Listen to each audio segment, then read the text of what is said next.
일이 잘 된다는 것은 참 즐거운 일입니다. 그럼 뭐든지 다 그렇죠. 우리가 스포츠 경기를 참 좋아합니다. 스포츠 경기, 우리 운동 경기도 이기는 것이 참 좋습니다. 경기를 해서 우리나라와 일본이 만약에 축구 경기를 한다 이러면 처음부터 쭉 이겨나가는 것보다 한 2대1로 지고 있다가 마지막에 가서 또 두 골을 몰아넣어서 역전승하게 되면 더 기분이 좋습니다. 우리가 운동 경기도 그렇고 모든 인생이 다 그러하듯이 끝이 좋아야, 끝까지 가서 마지막이 좋아야 승리하는 것이죠. 운동 경기가 전반전에 이겼다고 해서 그 게임을 승리하는 것이 아닙니다. 전반전엔 졌다 할지라도 후반전에서 역전시키면, 끝에 가서 이기면 바로 그 게임에서 승리하게 되는 것입니다. 게임만 그런 것이 아니고 우리 인생도 마찬가지입니다. 우리 인생도 젊었을 때, 또 우리가 한참 이렇게 젊고 바쁘게 살아갈 때 우리가 여러 가지 힘들고 어려운 일도 많이 만나게 되지만 그것이 인생의 전부가 아닙니다. 힘들고 어려운 시간도 있지만 우리에겐 아직 남은 시간이 있고, 그 남은 시간을 통해서 마침내 우리가 모든 세상 가운데 승리하게 되면, 후반의 삶이 더 아름다우면 그 인생이 아름다워지는 것입니다. 역사 가운데 위대한 인물들을 살펴보게 되면 그 위대한 인물들이 처음부터 위대하게 살아온 사람은 거의 없어요. 99%가 어렸을 땐 불우한 환경에서 자라게 되고, 젊었을 땐 모진 고난 다 겪고, 그렇지만 그 고난에 굴복하지 않고 마침내 이겨내었을 때, 인간 승리를 이루었을 때 위대한 인물이 되어서 역사를 움직이는 큰 족적을 남기는 것을 보게 되는 것입니다. 우리가 마지막 끝까지 최선을 다하는 것이 참 중요한 일입니다. 예전에 어떤 TV 프로그램에서 한 영화 배우의 인생을 다룬 적을 보았습니다. 이 영화 배우는 얄개 시리즈, 옛날에 아주 여러분들 이제 중학교, 고등학교 시절 기억나실 것입니다. 그때 정말 너무나 유명했던 그런 영화 배우였지만 나중에 알코올 중독이 되고 행렬병 환자, 노숙자가 되어서 적십자병원에서 무연고자가 되어서 이렇게 쓸쓸하게 죽어가신 그런 분의 이야기를 다룬 적이 있어요. 젊었을 땐 최고의 인기를 누리고 멋지게 살았지만 마지막에 그렇게 비참하게 마지막을 보내게 된다면 그 인생은 아름다운 인생, 멋진 인생이라고 이야기할 수 없을 것입니다. 그렇지만 젊을 때 모진 고생 다 해도 마지막에 가서 모든 사람들에게 존경받고 또 사회적으로 큰 영향을 줄 수 있는 그런 삶을 살아간다면 또 그 삶은 존경받고 성공한 아름다운 인생이라 그렇게 인정을 받을 것입니다. 운동 경기도 그렇고 인생도 그렇고 마지막이 중요한 것입니다. 신앙생활도 마찬가지입니다. 신앙생활. 우리가 신앙생활을 처음 하게 되면은 다들 기대에 들떠서, 야, 내가 이제 예수님 믿으니까 다 잘 될 거야. 내 사업도 잘 되고, 우리 자녀도 잘 되고, 내 병도 낫고, 이런 기대감을 가지고 신앙생활을 시작합니다. 예수님께서 예루살렘 성에 들어가실 때 예루살렘에 살던 성민들이 나와서 호산나 호산나 외치면서 예수님을 영접하죠. 야, 예수님이 이제 우리 왕만 되시면, 이스라엘의 왕이 되시면 우리가 로마로부터 독립되어지고 이 나라 이 민족 잘 살게 될 거야. 그런 마음으로 호산나 우리의 왕이여 어서 오시옵소서 그렇게 환영을 합니다. 그렇게 예수님을 환영하며 영접하는 것처럼 우리도 신앙생활 처음 할 때 주님을 그렇게 기쁘게 영접하죠. 예수님, 내 삶의 왕이 되셔서 내 병도 낫게 해주시고 내 사업도 잘 되게 해주십시오. 그런 기대감을 가지고 신앙생활을 합니다. 그런데 신앙생활을 하는 가운데에도 우리에겐 계속 어려움이 떠나지 않고 찾아오는 것을 경험하게 됩니다. 질병이 떠나지 아니하고, 이 병이 예수님만 믿으면 병이 떠날 줄 알았는데 병도 떠나지 않고, 예수님만 믿으면 사업이 잘 될 줄 알았는데 여전히 사업도 어렵고, 이렇게 신앙생활이 초심을 잃어가면서 그 마음이 점점 바뀌면서 하나님을 원망하게 되죠. 하나님, 왜 내 기도를 듣지 않으십니까? 하나님은 나를 사랑하지 않는 겁니까? 예루살렘 성민들이 예수님께서 이 땅에 오셔서 자기들이 왕이 되어줄 줄 알았는데 왕이 되지 않았을 때 이들이 예수님을 십자가에 못 박으라 라고 외치면서 예수님을 죽게 한 것처럼 또 우리가 이 신앙생활이 그 초반의 열심을 지키지 못하고 식어버려서 예배 생활, 기도 생활, 경건 생활을 떠나서 신앙을 점점 잃어버리게 되는 경우들이 많이 있는 것을 보게 됩니다. 저는 우리 모두에게 이런 상황 속에서 우리가 꼭 기억해야 될 말이 있습니다. 한마디입니다. 무엇이냐? 끝나지 않았다라는 것을 기억하시기 바랍니다. 내가 지금 당하고 있는 어려움, 내가 지금 당하고 있는 고난, 이게 끝이 아니란 것입니다. 예수님께서 그것을 우리에게 보여주셨어요. 예수님은 십자가에 못 박히기까지 고난당하시고 채찍질 맞으시고 침뱉음을 당하시고 뺨을 맞으시고 그리고 결국 십자가 위에서 사형수가 되어 죽으심을 당하게 되죠. 죽게 됩니다. 우리가 볼 땐 예수님이 다 끝났다.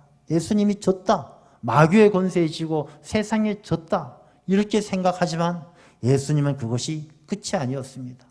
예수님은 죽음을 이기시고 부활하시고 정말로 놀라운 역전의 승리를 가지고 세상을 이기셨던 것을 우리에게 보여주셨습니다. 여러분, 우리의 삶에 힘들고 어려운 일이 있다 할지라도 죽을 것만 같은 고통이 있다 할지라도 그것이 끝이 아니라는 것을 꼭 기억하시기 바랍니다. 주님께서 죽음을 이기시고 부활하여 역전의 승리를 가져오신 것처럼 우리가 예수님 편에 선 우리들, 주님을 붙들고 살아가는 우리들, 어떤 고난과 역경 가운데에도 반드시 이겨내고 역전의 승리를 이루게 될 줄로 믿습니다. 그런 담대한 믿음을 가지고 살아야 되는 것이죠. 우리가 신앙생활에도 인생에도 마찬가지입니다. 그리고 가정생활도 마찬가지입니다. 요즘에 가정이 얼마나 많은 어려움을 당합니까? 가끔씩 뉴스를 통해서 듣게 되는 참 많은 사건들을 보게 되면 뭐 누가 누구를 죽였느니 어쨌느니 그런 안타까운 소식을 들을 때마다 그 내면을 가만히 들여다보게 되면 그 어두운 이 사회를 불태우고 시커멓게 잿더미로 만드는 그 사건 사고의 불씨는 대부분 가정에서부터 시작되는 것을 알 수가 있죠.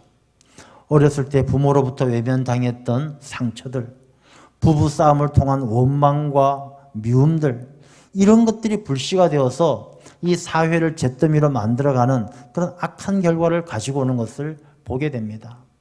어쩌면 우리 가정에서 가지고 있는 많은 불씨들이 우리가 그 불씨들을 잘 끄고 잠재우고 그 불씨를 극복하고 우리 가정이 더 큰 역전의 승리를 맛보지 못한다면 우리 가정에서 생겨난 그 작은 불씨가 사회를 잿더미로 만드는 불씨가 되지 않으리라고 누가 장담할 수가 있겠습니까? 우리의 가정의 달을 맞이하여 여러분 가정에 있는 많은 문제의 불씨들, 질병의 문제, 미움과 원망의 문제, 그런 모든 문제들을 다 이겨내고 마침내 승리할 수 있는 예수님께서 죽음을 이기시고 부활하신 것처럼 여러분의 모든 가정의 문제들 다 이겨낼 수 있는 그런 귀한 가정이 되시기를 주님의 이름으로 축원합니다. 이런 가정이 잘 되는 가정, 가면 갈수록 잘 되는 가정이 되어야 그 가정이 복받고 그 가정이 하나님 나라 생명책에 기록되어질 수 있는 것입니다. 힘들고 어려운 그 문제들을 하나하나 극복하고 마침내 가면 갈수록 더 잘 되는 그런 가정을 이룬 그 증거가 되는 가정이 오늘 본문에 나오는 바로 이 가정입니다. 오늘 이 룻의 가정에 대해서 잠시 소개를 하려고 합니다. 이 룻의 가정, 뭐 더 정확히 말하면 룻의 가정이 아니라 엘리멜렉의 가정이죠. 엘리멜렉. 베들레헴에 살았던 엘리멜렉이 베들레헴에 흉년이 들어서 모압 땅으로 옮겨간 그 가정의 이야기입니다. 엘리멜렉이란 이 가정은 믿음이 좋았던 가정이에요. 이 초심을 가지고 예수님만 믿으면 잘 될 것이라고 생각했던 것처럼 이 가정은 믿음을 잘 지켰던 가정입니다. 그래서 엘리멜렉이란 이름의 뜻은 하나님은 왕이시다. 하나님이 왕이시니까 왕이 되신 하나님께서를 잘 다스리시고 우리 가정을 복되게 할 것이다. 그런 가정에 신앙의 전통이 있는 가정이었습니다. 그리고 이 가정은 베들레헴의 유지였고요. 근데 이 엘리멜렉의 가정이 베들레헴에 흉년이 들었을 때, 흉년도 굶어 죽을 만큼 든 게 아니에요. 조금 살기 어려울 만큼, 먹고 사는 게 힘들어질 만큼 흉년이 들었는데, 그 흉년 들었을 때 엘리멜렉은 자기 아내와 두 아들을 데리고 모압 땅으로 가게 됩니다. 이 베들레헴은 떡집이란 뜻을 가지고 있죠. 떡집. 이 떡집은, 이 베들레헴이란 땅은 하나님께서 이스라엘 백성에게 약속해 주신 약속의 땅에 들어가 있어요. 약속의 땅이요. 그 중에 베들레헴 떡집, 생명의 떡이죠. 하나님의 말씀을 중심으로 살아가는 이 신앙의 공동체를 대변한다라고 볼 수가 있는 것이죠. 이 믿음으로 살아가는, 말씀으로 살아가는, 하나님께서 약속해 주신 그 땅에 살아가는 삶을 버리고 모압 땅으로 갔다는 것입니다. 하나님을 알지 못하고 세상 속으로 나아갔다는 것이죠. 이 엘리멜렉이라는 이 가정의 불행은 바로 거기에서부터 시작되어집니다. 이 베들레헴, 하나님의 집, 떡집, 하나님께서 약속해 주신 그 땅에서 자기가 풍년을 누리고 잘 살 때는 몰랐는데 조그마한 어려움이 들었을 때 그 고난의 문제를 이겨내지 못하고 모압 땅, 하나님이 없는 땅, 자기 육신의 삶을 풍성하게 채워줄 수 있는, 하나님 없어도 내 육신이 잘 살면 된다라는 그 생각으로 베들레헴을 떠나면서부터 이 가정의 불행이 시작되어지는 것입니다. 여러분, 우리가 가정에서 또 개인의 삶 속에서 고난이란 어려운 문제를 만나게 되면 이 문제에 대해서 우리가 어떻게 대처해 나가야 되는가를 다시 한번 깊이 생각해 보게 합니다. 이 엘리멜렉은 그 문제에 있어서 현실 도피하는, 문제를 피해서 도망함으로 더 큰 어려움을 만나게 되는 것이죠.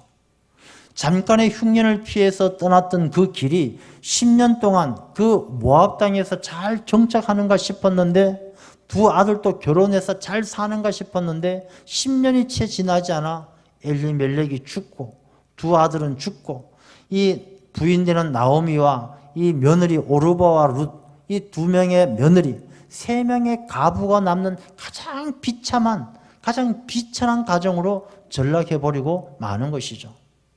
그 당시에 가부와 고아는요, 경제 생활을 할 수가 없습니다. 돈벌이를 할 수가 없습니다. 그러니 이 고아와 가부는 누군가 돌봐주지 않으면 굶어 죽을 수밖에 없는 가장 불쌍한 존재가 바로 그런 과부와 고아의 존재였습니다. 그것도 한 집에 세 명의 과부가 남게 되었으니 얼마나 비천해지게 되어졌습니까? 엘리멜렉이 자기 자신에게 닥친 문제를 피해서 현실 도피처로 택했던 모압의 그 땅이, 자기는 육신의 흉년을 피해서 찾아왔던 그 땅이 자기에겐 영적인 흉년의 땅이 되어버린 것입니다.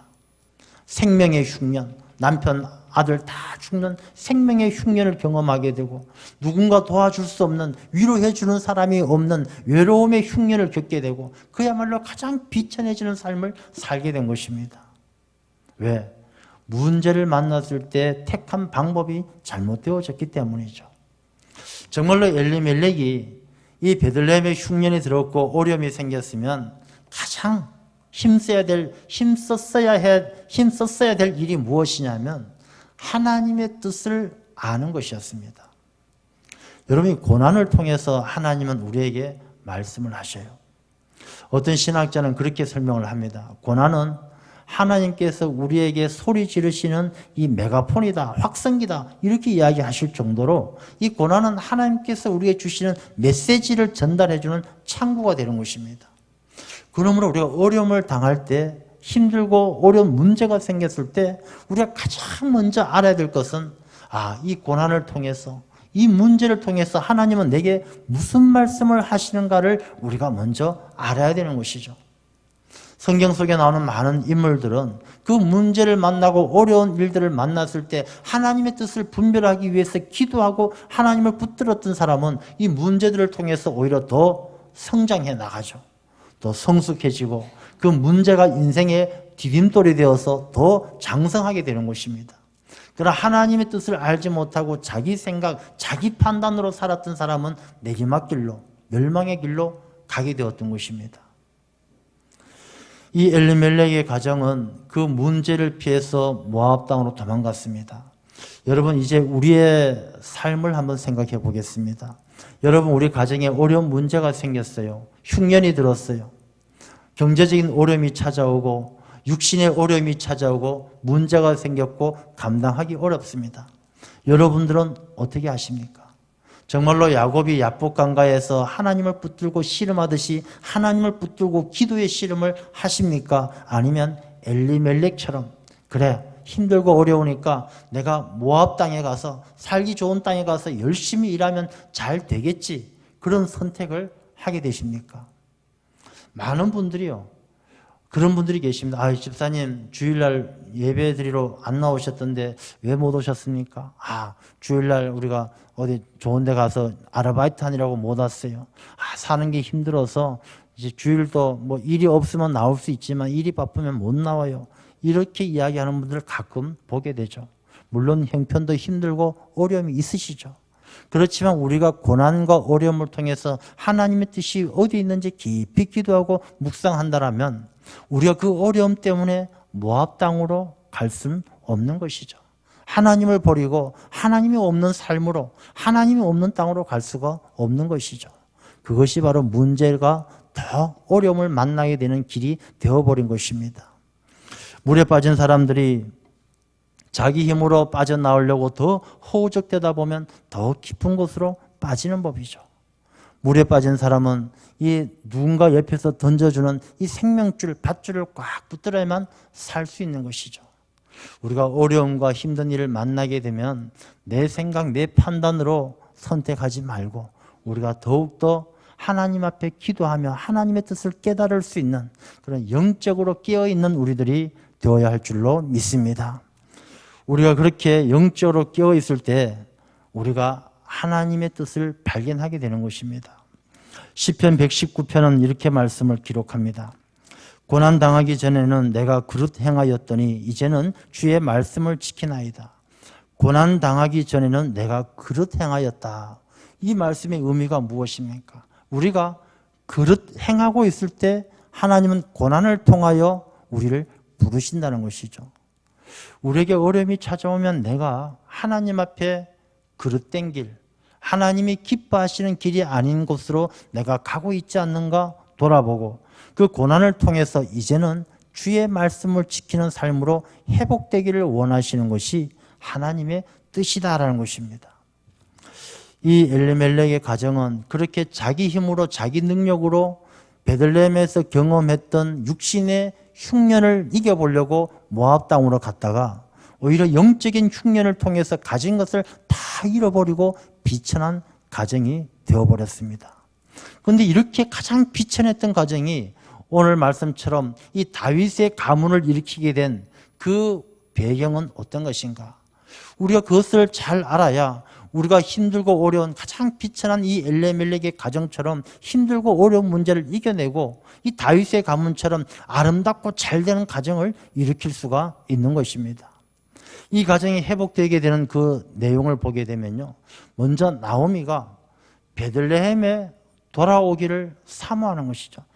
베들레헴에 하나님께서 베들레헴에 은혜를 주셔서 이제 흉년이 지나고 베들레헴에 풍년이 들고 하나님께서 잘되게 하셨다는 이야기를 듣고 베들레헴에 돌아오기를 사모하는 것입니다.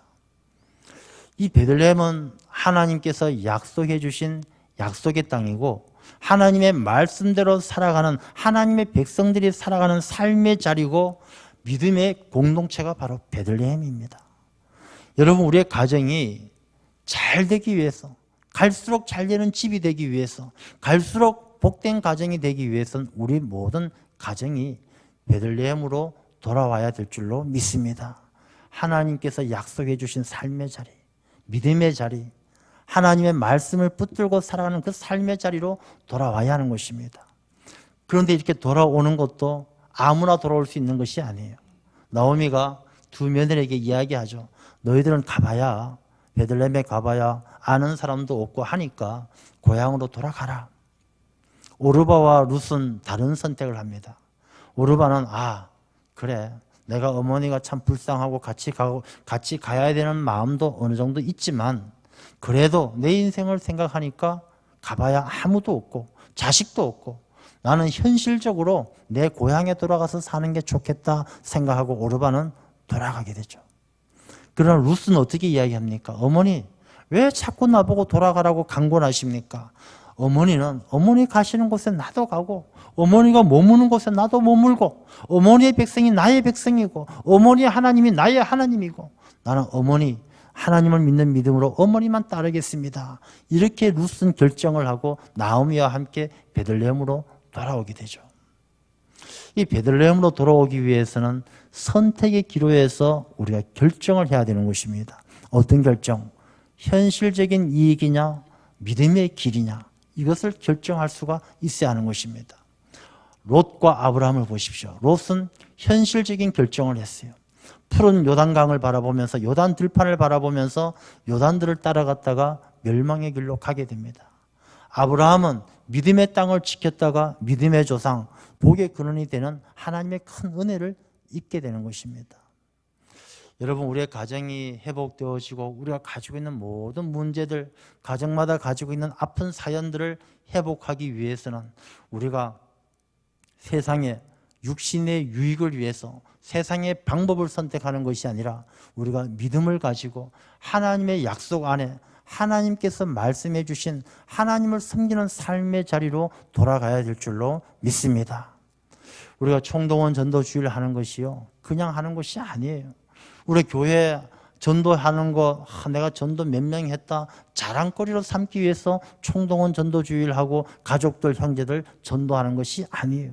그것이 바로 생명을 살리는 길이고 가정이 회복되어지는 길이고 우리가 살아가는 생명의 길이 되기 때문에 우리가 가족들, 자녀들, 형제들, 이웃들 복음을 전하고 그들을 베들레헴으로 돌아오게 해야 될 줄로 믿습니다. 이제 이 베들레헴으로 돌아온 이 나오미와 룻은요 가진 것을 다 잃어버렸어요. 그래서 사람들이 나오미를 보고 야, 이 사람 너 10년 전에 떠났던 나오미가 아니냐 이야기할 때 나오미는 이렇게 이야기하죠. 무슨 소리? 나는 나오미가 아니다. 나오미란 말의 뜻은 나의 기쁨, 나는 기쁨이다라는 뜻이에요. 나는 기쁜 존재가 아니다. 나를 마라라고 불러라. 마라. 쓰다. 괴롭다. 나는 괴로운 존재가 되었다. 이제 더 이상 육신에 대해서는 내가 기쁨을 누릴 것도 없고 가진 것이 아무것도 없고 다 비웠다. 다 잃어버렸다. 내게 남은 것은 무엇이냐? 이 믿음으로 살아가는 룻과 함께 남은 것은 믿음 하나밖에 없는 것이죠. 하나님을 믿는 믿음으로 베들레헴에 돌아온 베들레헴으로 돌아오게 하는 그 믿음밖에 없는 사람들이 바로 나오미와 룻이었어요. 그들은 그 믿음으로 가진 것을 다 잃었지만 열심히 생활하고 성실하게 일하는 것입니다.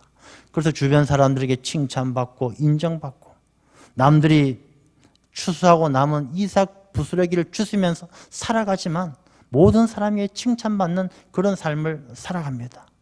그 가운데 나오미가 보아스를 그 친척 보아스를 보게 되고 이 보아스를 룻과 짝지어서 결혼시키게 되는 것이죠. 그래서 오늘 본문의 말씀에 보아스가 룻을 아내로 맞이해서 아들을 낳았는데 그 아들이 오벳이다 이렇게 이야기합니다. 오벳이 누굽니까? 이새의 아버지고 이새는 다윗의 아버지죠.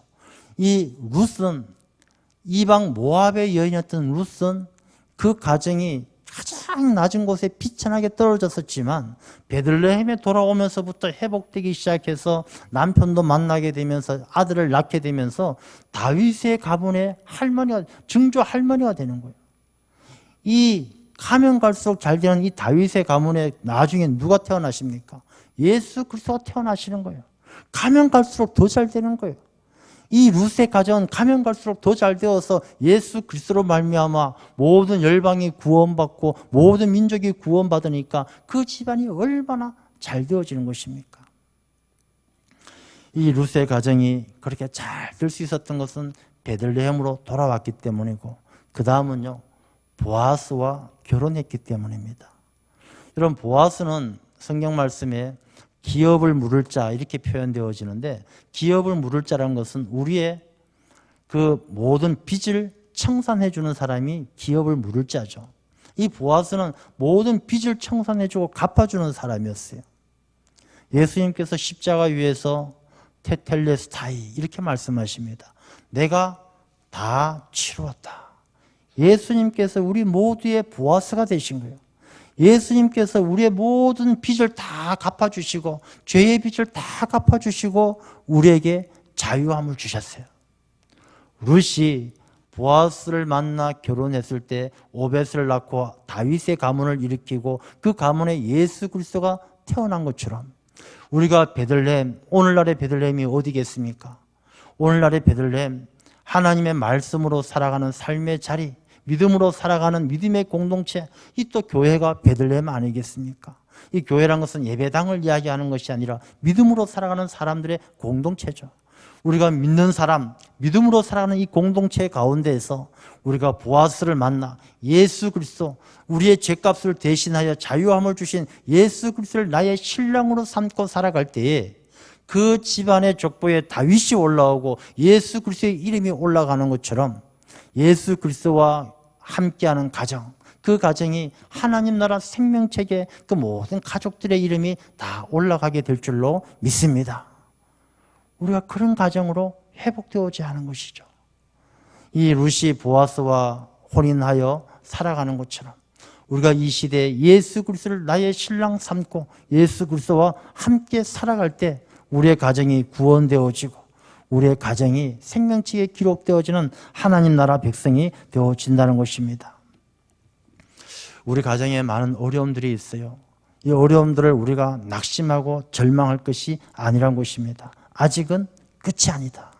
전반전은 끝났을지 모르지만 전반전 다음에 후반전이 있는 것이고 우리 인생은 끝나봐야 아는 것이죠.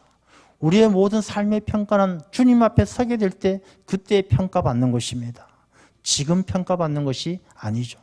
그러므로 우리의 삶 가운데 좀 고난이 있고 어려움이 있다고 해서 두려워하거나 낙심할 필요가 없는 것입니다. 아브라함 링컨 대통령이 시골에 길을 가는데 말이 한 마리 이렇게 일을 하고 있습니다. 일을 하고 있는데 말도 좀 나이도 좀 들어 보이고 힘도 없어요. 그런데 이 말등에 계속 파리 한 마리가 쫓아다니면서 말을 괴롭히는 거예요. 파리가 막 날아드니까 말이 꼬리로 툭 치는데 또 날아갔다 또 오고 또 오고. 그래서 링컨이 말이 좀 불쌍하게 생각되어져서 파리채를 들고 파리를 잡으려고 합니다. 그러자 주인 농부가 아이고 이 양반 그만두시오. 그 파리가 있기 때문에 그래도 저 말이 일도 하고 열심히 일하고 열심히 사는데 파리 잡으면 안 됩니다. 라고 말리더란 것입니다. 이 파리가 와서 귀찮게 하고 파리가 와서 간지럽히고 힘들게 할 때에 그것이 나쁜 것 같지만 실상은 이 말이 움직이는 힘이 되고 말이 앞으로 나아갈 수 있는 동기가 된다는 것입니다. 우리 인생에 그런 고난들이 있어요. 쫓으면 또 쫓아오고 내치면 또 따라오고 이런 고난들이 있어요. 그 고난이 있다고 해서 낙심할 것이 아니란 것입니다. 고난이 있기 때문에 우리가 더 기도하고 어려운 일이 있기 때문에 하나님의 크신 사랑과 능력을 체험하게 되고 그 고난이 있기 때문에 하나님만을 붙들고 나아갈 수가 있다는 것입니다. 여러분의 가정에 어떤 고난과 어려움이 있다 할지라도 이 룻의 가정처럼 믿음으로 결정하십시오. 그래, 세상적으로 잘 되는 것, 세상의 흉년을 이겨서 잘 먹고 잘 사는 것이 중요한 것이 아니라 내가 베들레헴으로 돌아가리라. 하나님께로 돌아가리라. 하나님 말씀대로 살고 하나님만 붙들며 살아가리라. 그렇게 믿음의 선택을 해야 하는 것입니다.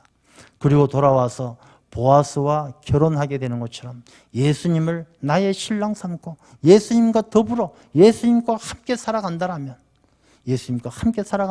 우리 인생의 어떤 고난과 어려움도 우리 가정의 어떤 문제도 다 이겨내고 마침내는 승리하는 역전의 삶이 되어질 줄로 믿습니다. 그런 역전의 삶을 살아가는 그런 가정이 되어야 하고 그렇게 승리하는 가정이 세상 가운데 하나님께서 쓰임받을 수 있는 것이죠.